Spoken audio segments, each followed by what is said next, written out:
purpose of salt, the function of salt was for seasoning, it was for preservative. Sometimes it was used as a catalyst for fire. Other times it was used to fertilize. And what Jesus said is, if salt loses its purpose, if it loses its function, it's worthless.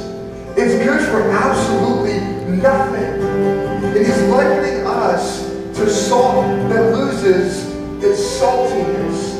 And if you're calling yourself a disciple, yet you don't learn from Jesus, the true teacher, it's worthless and it's no discipleship at all. And you're no disciple at all. And he goes on to say, this is incredibly interesting.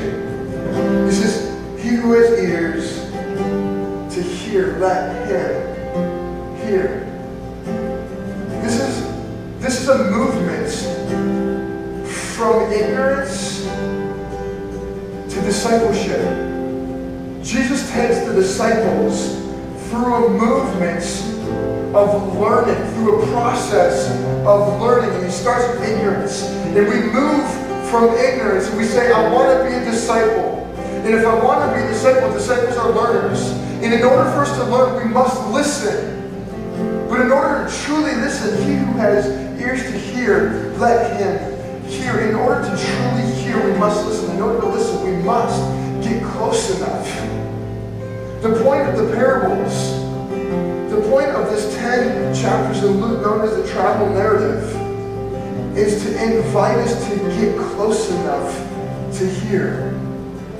To invite us to get close enough to listen so that we can learn to move from ignorance and to fully know who Jesus is.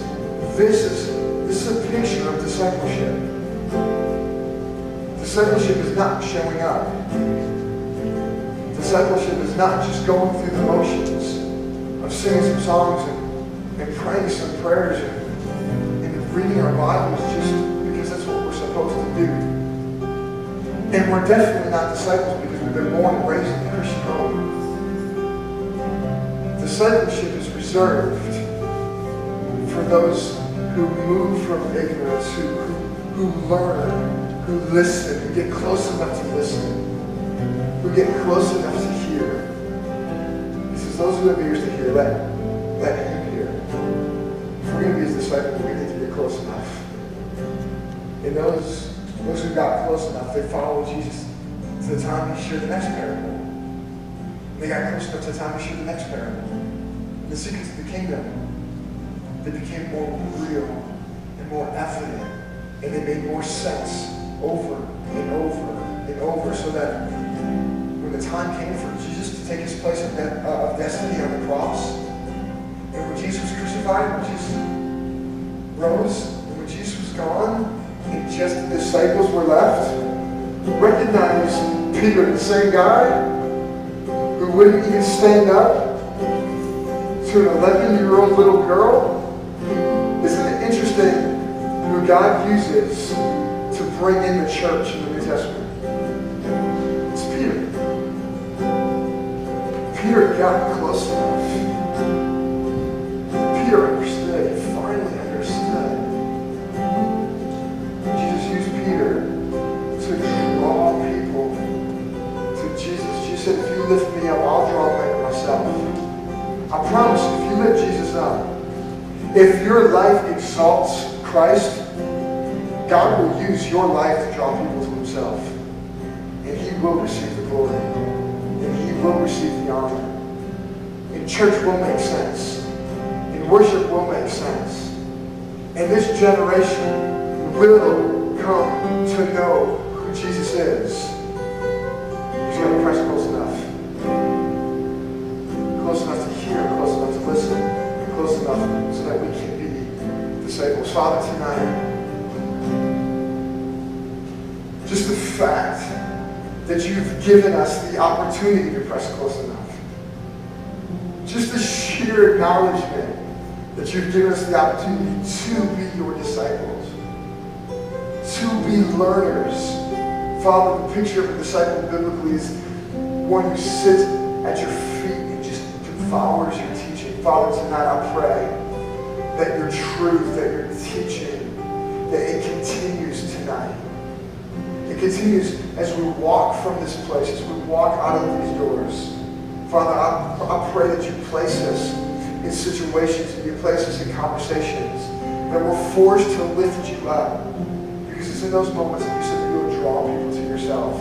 Father, I pray that this community lifts you up so that you will draw them to yourself. Father, we hold you to the promise that you said you will build your church.